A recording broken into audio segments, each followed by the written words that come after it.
There's a lot happening around DEI. Yes, we do embrace diversity. Are we actually being inclusive? This is a very different question.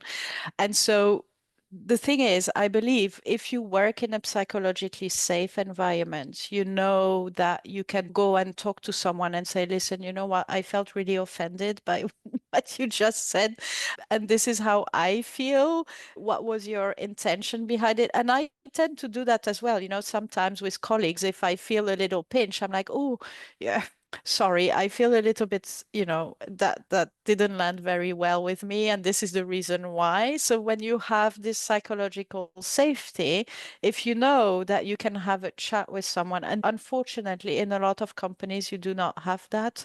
And so that's why people do not necessarily bring up vulnerability or don't share what is actually happening unless we work on psychological safety and not just have talks, but actually try to embrace it by being inclusive, then someone from the LGBTQ community will not be scared to say that they are part of the LGBTQ community, because we do have teams where people hide that. It still exists because they are afraid of the repercussions or the judgment of others.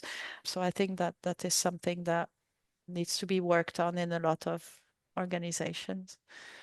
But it can start with you. If you make people feel psychologically safe, they will come to you.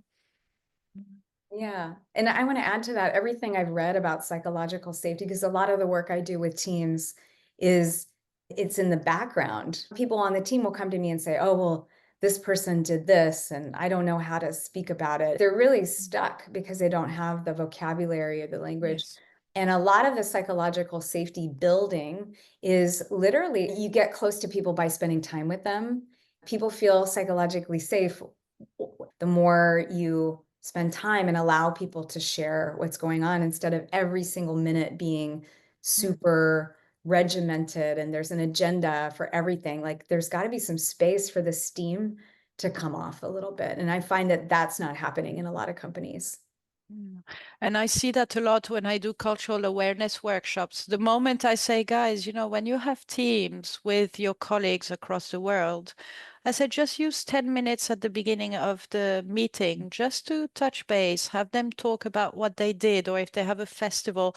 And a lot came back to me and said, Nadege, just doing this changed the dynamics because people now are less scared to just send a message saying, I need to have a chat with you.